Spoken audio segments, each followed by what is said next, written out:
ہے محترم سامعین حضرات، آپ سماعت فرما رہے ہیں ہماری لائیو نشریات بسم اللہ اسٹوڈیو سے۔ آج ہمارے پاس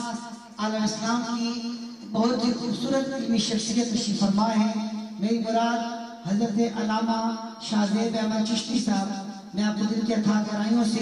خوش آمدید کہتا ہوں۔ اور قبلہ اس وقت کیونکہ محرم الحرام کا یہ خوبصورت ایام چل رہے ہیں، اور یہ وہ ایام ہیں کہ جن ایام میں خانواد رسول صلی اللہ علیہ وسلم نے وہ بے مثال بے نظیر قربانیاں دی کہ جن کی مثال قیامت تک زمانہ دینے سے قاصر ہے۔ تو کیونکہ یہ وہ ایام ہیں کہ جن ایام میں امام علی پاک حضرت سیدنا امام حسین رضی اللہ تعالیٰ عنہ آپ اپنے خانوادے کو لے کر، اپنے خاندان کو لے کر میدان کربلا میں تشریف لے آئے۔ لیکن اس سے پہلے وہ جو حضرت مسلم بن عقیل رضی اللہ تعالیٰ عنہ آپ کو اور آپ کے رفقا کو، امام علی پاک رضی اللہ تعالیٰ عنہ کو جو خطوط لکھے گئے، میں یہ چاہتا ہوں ابتدا میں کہ جب یہ قافلہ مدینہ المنورہ سے مکہ پاک آیا، مکہ پاک سے کربلا شریف آیا، تو میں یہ چاہوں گا کہ اس حوالے سے آپ ہماری رہنمائی فرمائیں۔ اعوذ باللہ من الشیطان الرجیم، بسم اللہ الرحمن الرحیم۔ سب سے پہلے تو اللہ رب العزت کا کروڑا شکر ہے کہ جس نے مجھے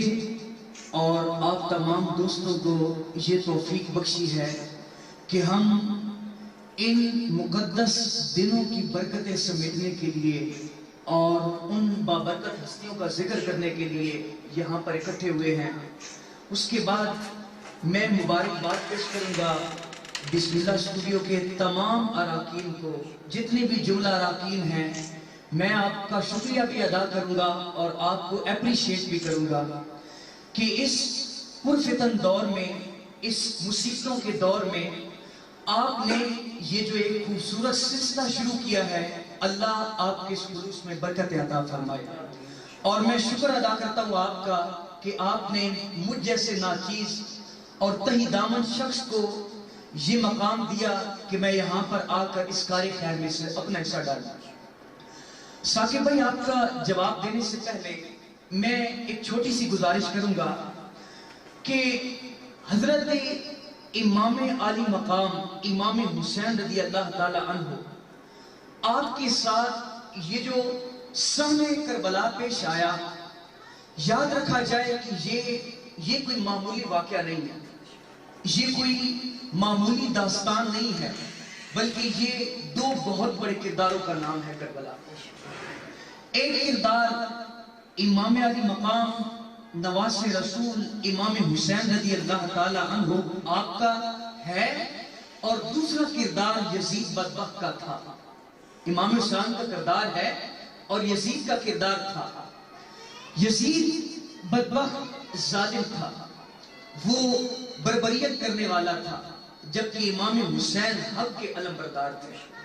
حق کے جھنڈے کو بلند کرنے والے تھے۔ اور یزید نے چاہا کہ وہ اسلام کی قدروں کو پامال کرے، اسلام کی حرمت کو پامال کرے،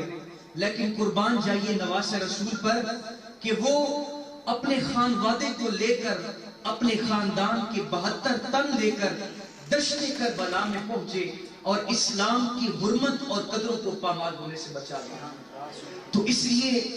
اس سارے واقعات کو، کربلا کی اس داستان کو کوئی معمولی داستان نہ سمجھا جائے۔ آپ نے سوال کیا کہ امام حسین رضی اللہ تعالی عنہ آپ کو کتنے خطوط بھیجے گئے اور ان میں خطوط میں کیا بات چیت ہوئی، کوفہ والوں نے کیا کہا۔ ہوا یوں کہ جب یزید پر سر اقتدار آیا، ہر شخص پریشانی میں مبتلا ہے، اور جہاں پر کسی کے تنقید کرنے والے ہوتے ہیں وہاں پر چاہنے والے بھی ہوتے ہیں۔ لیکن یزید جب برسر اقتدار آتا ہے تو اکثریت جو لوگوں کی تھی وہ اس کی مخالفت کرنے والی تھی۔ اس عالم میں بہت سے لوگوں نے یزید کی بیعت سے انکار کیا، اور بالخصوص چونکہ آپ کا سوال کوفہ والوں سے متعلق ہے،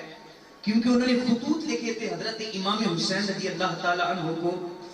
تاریخ بتاتی ہے کہ 150 خطوط تھے۔ ایک روایت یہ بھی ہے اور ایک روایت یہ بھی ملتی ہے کہ کوفہ والوں نے 900 کے قریب خطوط لکھے تھے جناب امام علی مقام کو، اور جو بھی خطوط اٹھا کر دیکھا جائے تو اس میں وہ یہی بیان کر رہے تھے، یہی عرض کر رہے تھے کہ اے نواز رسول، آج اس امت پر مشکل وقت آن پڑا ہے،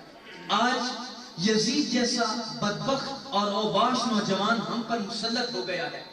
تو ایسے عالم میں اے نواز رسول آپ ہمارے پاس آئے، ہم آپ کے لیے خلافت کی مسند کو خالی چھوڑیں گے، آپ ہمارے پاس آئیں، ہماری گردنیں اور ہمارے مال آپ کے قدموں پر قربان ہوں گے۔ وہ کہتے ہیں کہ امام حسین آپ آئیں اور کلمہ حق کو بلند کریں اور یزید کے خلاف علم جہاد اٹھائیں تو ہم آپ کا ساتھ دیں گے۔ ہر خط کا عنوان یہی تھا۔ اب جب حضرت امام حسین رضی اللہ تعالیٰ عنہ نواز رسول چشم چراغ خانواد رسول صلی اللہ علیہ وآلہ وسلم آپ کو یہ خطوط ملتے ہیں تو آپ نے امر بالمعروف و نہی عن المنکر کے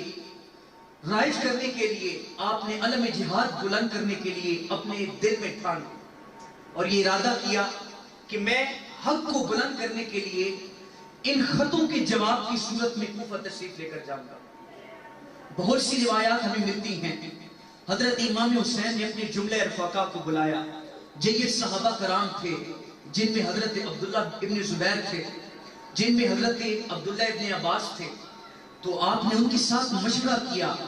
کہ 900 سے زائد خطوط آ چکے ہیں کوفہ والوں کے اور وہ مجھے بلا رہے ہیں، اب بتائیے مجھے کیا کرنا چاہیے، اور اس سے قبل اپنی رائے بھی دے دی کہ میرا جی چاہتا ہے کہ میں اللہ کے دین کی حفاظت کے لیے اور اسلام کے جھنڈے کو بلند کرنے کے لیے اور کلمہ حق کو قیامت تک برقرار رکھنے کے لیے میں کوفہ والوں کی آواز پر لبیک کہوں اور وہاں چلا جاؤں۔ لیکن جو جید صحابہ کرام تھے وہ حضرت امام حسین رضی اللہ تعالی عنہ کی اس بات میں آپ سے متفق نہیں تھے، اور ان کی جو دلیل تھی وہ بھی بہت قوی دلیل تھی، بہت پختہ دلیل تھی۔ حضرت ابن عباس کہتے ہیں، عبداللہ ابن عباس، کہ امام حسین آپ جانتے ہیں کہ کوفہ والے کوئی وفا شیار قوم نہیں ہے، یہ جفاکار لوگ ہیں، اور آپ کو یاد ہے کہ جب آپ کے والد محترم جناب شیر خدا علی المرتضیٰ رضی اللہ تعالی عنہ پر مشکل وقت آیا تھا تو یہی کوفہ والے جو اپنے آپ کو شیعان علی کہتے تھے، حضرت علی کا گروہ کہتے تھے، انہوں نے ہی انہیں شہادت کے انجام تک پہنچایا، لہٰذا کوفہ والوں پر اعتماد کرنے کی ضرورت نہیں ہے۔ تو ان کا یہ موقف تھا، صحابہ اس بات کے حق میں نہیں تھے، تابعین اس بات کے حق میں نہیں تھے۔ حضرت امام حسین کی دلیل بڑی خوبصورت تھی۔ اب حضرت امام حسین رضی اللہ تعالی عنہ نواز رسول دل میں سینے میں اسلام کا درد رکھنے ہیں، اسلام کو محبت رکھتے ہیں، تو آپ کو صحابہ کی آراء کا پاس بھی تھا کہ رسول اللہ کے پاس بیٹھنے والے اتنے خوبصورت آراء دے رہے ہیں، لیکن آپ کی جو دلیل تھی وہ بڑی پختہ تھی۔ حضرت امام حسین کہتے ہیں کہ مجھے کوفہ والوں کے خطوط پر انکار کرنے کے لیے میرے پاس کوئی شرعی عذر موجود نہیں ہے، میرے پاس کوئی شرعی عذر موجود نہیں ہے جس کو بیان کر کے میں کوفہ والوں کے پاس نہ جاؤں۔ آپ فرماتے ہیں کہ میرا جانا اس لیے بنتا ہے، تمہاری ساری باتیں حق ہیں، تمہاری ساری باتیں سچ ہیں، کوفہ والے بے وفا ہیں، میرے والد کے ساتھ انہوں نے زیادتی کی، لیکن حضرت امام حسین کہتے ہیں میں ڈرتا ہوں کہ جب قیامت کا دن ہوگا اور اللہ رب العزت کی حضور مجھے پیش کیا جائے گا اور میرا پروردگار مجھ سے پوچھے گا، امام حسین میرے رسول کے نواسے، دنیا کے اندر جب میرے دین پر مشکل وقت آ گیا تھا، اسلام پر مشکل وقت آ گیا تھا، جب اسلام کی شعار کا مذاق اڑایا جا رہا تھا، رسول اللہ کی سنت کو بدلنے کی کوشش کی جا رہی تھی، اسلام میں بدعات رواج پا رہی تھی، لوگوں کی آزادیاں چھینی جا رہی تھی، اے نواز رسول آپ کو لوگوں نے دعوت حق دی تھی کہ آپ آئیں اور علم جہاد بلند کریں، تو اے رسول کے نواسے، اے حسین آپ نے علم جہاد کیوں نہ بلند کیا؟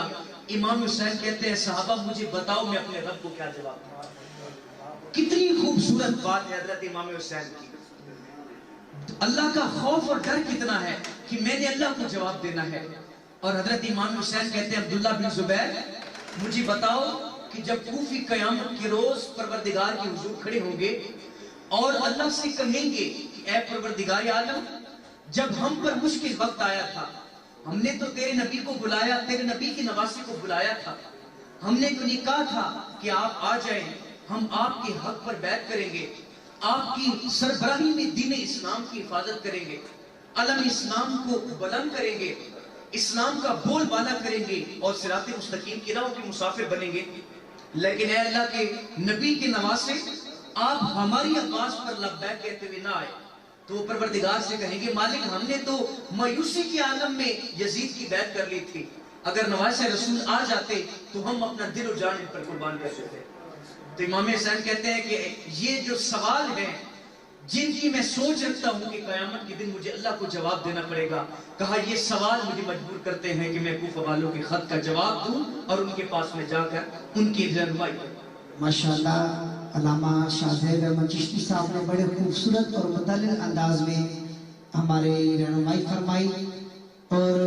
آپ یہ خوبصورت نشریات بسم اللہ اسٹوڈیو سے براہ راست مراجع فرما رہے ہیں. جناب واصف علی واصف صاحب کا خوبصورت کلام اور ہم منقبت کی جانب بڑھیں گے. جناب